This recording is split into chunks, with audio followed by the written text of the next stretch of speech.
Hi hello అండి, welcome back to my channel పద్దు express. ఎలా ఉన్నారండి? అందరూ బాగున్నారా? ఈరోజు మరొక మంచి ఇంట్రెస్టింగ్ వంటతో మీ ముందుకు వచ్చానండి. అది నాన్ వెజ్ ప్రియులకి చాలా ఇష్టమైందండి. ఇది గీ రైసు చికెన్ కర్రీ అండి. గీ రైస్ ఏముంది, వెజిటేరియన్స్ కూడా తినొచ్చండి. దానిలో బంగాళదుంప కూర కానీ వెజ్ కుర్మా కానీ చేసుకొని తినొచ్చు. నాన్ వెజ్ ప్రియులకి ఇప్పుడు ఇష్టమైన చికెన్ కర్రీ చూపించబోతున్నాను. వెజిటేరియన్స్ దీనికి కాంబినేషను ఇంకో వీడియో చూపిస్తాను. చూడండి, ఇప్పుడు ఇది గీ రైసు, ఇది చికెన్ కర్రీ అండి. దీని కాంబినేషన్ చాలా చాలా బాగుంటుంది. దీనికి కావాల్సిన పదార్థాలు చెక్క, లవంగాలు, మొగ్గ, అనాస పువ్వు, బిర్యానీ ఆకు, అలాగే జింజర్ గార్లిక్ పేస్ట్, రుచికి సాల్ట్, నూనె, నెయ్యి, ఉల్లిపాయలు, పచ్చిమిరపకాయలు. ఇప్పుడు ముందుగా గీ రైస్ చేసుకోండి. చాలా సింపుల్, చాలా టేస్ట్గా ఉంటుందండి. చూడండి, ఫస్ట్ 2-3 టేబుల్ స్పూన్లు ఆయిల్ వేసుకున్నాను. దానిలో నెయ్యి వేసుకుంటున్నాను. అంటే మొత్తం నెయ్యి కావాలన్నా వేసుకోవచ్చు. నేనైతే కొంచెం నూనె, కొంచెం నెయ్యి 2 వేసుకుంటున్నాను. దీనిలో ఇప్పుడు హోల్ గరం మసాలా, అదేనండి, చెక్క, లవంగాలు, మొగ్గ, అనాస పువ్వు, బిర్యానీ ఆకు అన్నీ వేసుకొని కొంచెం వీటిని ఫ్రై చేసుకుంటున్నాను. చూడండి, కొద్దిగా ఆ ఫ్లేవర్స్ కొంచెం ఆయిల్లోకి తీయేలా కొంచెం ఫ్రై చేసుకుంటున్నాను. తర్వాత సన్నగా తరిగిన ఉల్లిపాయలు, పచ్చిమిరపకాయలు కూడా ఇందులో వేసుకొని ఆ ఉల్లిపాయలు వేగటానికి కొంచెం సాల్ట్ వేసుకుంటున్నాను. ఇందులో తొందరగా వేగుతాయి అందుకని చెప్పి.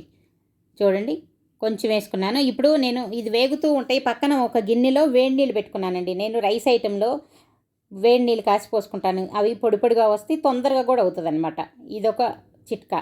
చూడండి, ఉల్లిపాయలు ఇంకా వేగుతూనివి, మరీ బ్రౌన్గా వేగక్కర్లేదు, ట్రాన్స్పరెంట్ అయితే చాలు. దీనిలో ఇప్పుడు అల్లం వెల్లుల్లి పేస్ట్ వేసుకుంటున్నాను. వేసుకొని పచ్చివాసన పోయేదాకా కొంచెం వేయించుకోవాలి దీన్ని. అంతే, మసాలాలు ఏమి ఎక్కువ అక్కర్లేదండి. చూడండి, ఇప్పుడు ముందుగా కడిగి పెట్టుకున్న బియ్యం వేసుకుంటున్నాను. ఇవి బాస్మతి రైస్ అయినా తీసుకోవచ్చు, లేదా మామూలు రైస్ అయినా తీసుకోవచ్చు అనమాట. ఇవి కొంచెం ఆ నూనెలో లైట్గా ఇలా ఫ్రై చేసుకుంటే ఆ వాటర్ పోయిన తర్వాత ఈ అన్నం పొడి పొడిలాడుతుంది. ఇప్పుడు వేడి చేసి పెట్టుకున్నాను కదా నీళ్ళు, ఆ నీళ్ళు 1కి 2 చొప్పున ఆ నీళ్ళు పోసుకుంటాను. ఇప్పుడు ఇందాక ఉల్లిపాయల్లో మాత్రం కొంచెం సాల్ట్ వేసుకున్నాను. ఇప్పుడు ఇందులోకి మొత్తానికి సరిపడా రైస్కి సరిపడా ఉప్పుని వేసుకొని బాగా కలుపుకొని మూత పెట్టుకుంటున్నాను. చూడండి, మధ్యలో ఒకసారి 2 సార్లు అలాగా తీసి కొంచెం కలబెట్టుకోవాలి.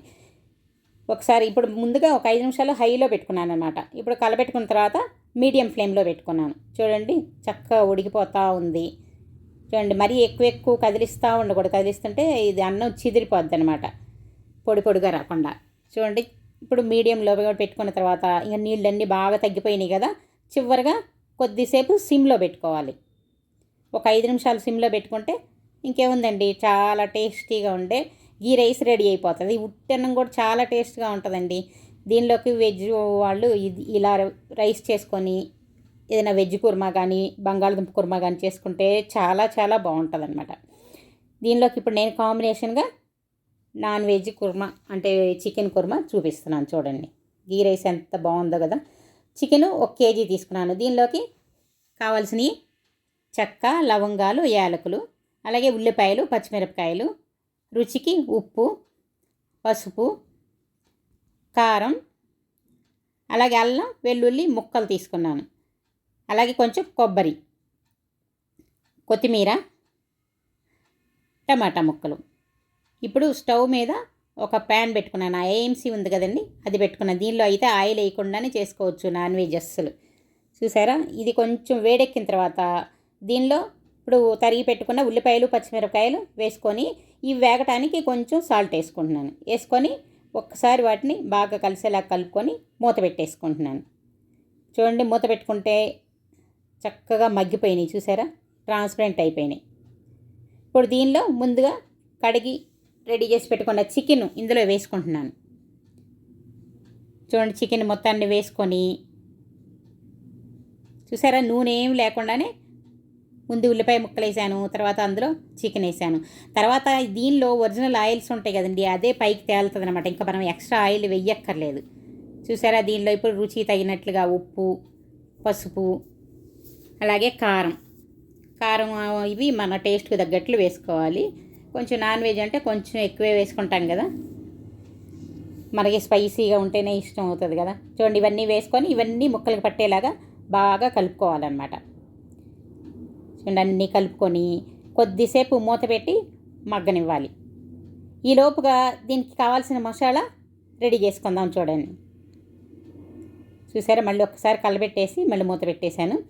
ఇప్పుడు ఒక చిన్న ప్యాన్ తీసుకొని దీనిలో కొంచెం ఆయిల్ వేసుకొని, ఇది వేయించడానికి మాత్రం 1 స్పూన్ ఆయిల్ వేసుకున్నాను అంతే, ఇంకా ఈ చికెన్లో ఆయిలే ఉండదనమాట. చూడండి, దీనిలో ఉల్లిపాయలు పచ్చిమిరపకాయలు వేసుకొని కొంచెం వేయించుకుంటున్నాను. ఇది వేగిన తర్వాత దీనిలో అల్లం ముక్కలు అలాగే వెల్లుల్లి ముక్కలు వేసుకొని ఇవి కూడా కొంచెం వేయించుకుంటున్నాను.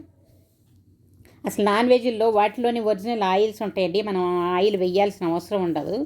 అందుకని చెప్పి నేను నాన్ వెజ్లకు మాత్రం చాలా వరకు ఆయిల్ వేయకుండానే ఇలా చేస్తాను. కొన్ని ఫ్రైలు కొన్ని వీటికి మాత్రం వేస్తాను అనమాట. ఇప్పుడు బిర్యానీ ఆకు కూడా వేసుకుంటున్నాను చూడండి. బిర్యానీ ఆకు అలాగే చెక్క లవంగాలు ఈ 1 స్పూన్ ఆయిల్లోనే చూసారా, ఇవన్నీ వేసి ఫ్రై చేసుకుంటున్నాను. చెక్క లవంగాలు అలాగే కొబ్బరి ముక్కలు, యాలకులు, కొబ్బరి ముక్కలు కూడా ఇందులోనే వేసేసుకుంటున్నాను. వేసుకొని ఇవి కూడా కొంచెం ఫ్రై చేసుకోవాలి. కొద్దిగా ఫ్రై అయిన తర్వాత దీనిలోనే ఇప్పుడు తరిగి పెట్టుకున్న టమాటా ముక్కలు ఉన్నాయి కదా, అవి కూడా ఇందులోనే వేసేసుకోవాలి. చివరిగా టమాటా ముక్కలు లాస్ట్లో వేసుకుంటున్నాను. వేసుకొని ఈ టమాటా కొంచెం మగ్గితే సరిపోతుంది అనమాట, ఎక్కువసేపు వేగనక్కర్లేదు. ఇది కూడా వేసుకొని ఇప్పుడు వీటిని పక్కన చల్లార్చుకొని మిక్సీ వేసుకోవాలి. ఇప్పుడు చికెన్ చూడండి, సగం పైన ఉడికిపోయింది, చక్కగా బాగా ఉడికింది. చూడండి, దానిలోనే ఆయిల్ పైకి ఎలా తేలుతుందో చక్కగా ఆయిల్ పైకి వచ్చేసింది. ఆల్మోస్ట్ చాలా వరకు ఉడికింది. ఇప్పుడు మసాలా వేసినాక ఇంకా కొద్దిగా మనకి నీళ్ళు పోసుకొని ఎంత గ్రేవీ కావాలో అలా చేసుకొని సరిపోతుంది. చూడండి, ఇప్పుడు మిక్సీలో వేసాను కదా, ఆ మసాలా అంతా దీనిలో వేసుకుంటున్నాను. మొత్తం వేసుకొని బాగా మసాలా అంతా దాన్ని పట్టేలాగా కలుపుకొని దీనిలో సరిపడా నీళ్లు, ఇప్పుడు మిక్సీ జార్లో ఇంకొంచెం నీళ్లు పోసుకొని అందులో పోసుకుంటున్నాను. అలాగే ఇంకా ఎక్స్ట్రా మనకి ఎంత కన్సిస్టెన్సీ కావాలో చూసుకొని పోసుకోవాలి. ఇది చారులాగా కూడా చేసుకోవచ్చు, మనం షార్వాన్ చేస్తాం కదా అలాగే దీన్ని చారులాగా కూడా చేసుకోవచ్చు, చాలా బాగుంటుంది.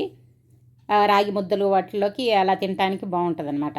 ఇప్పుడు దీనిలో కాబట్టి సెమీ గ్రేవీగా, కొంచెం అలా చారు కాదు ఇలా గ్రేవీ కాదు అలాగ చేస్తున్నాను.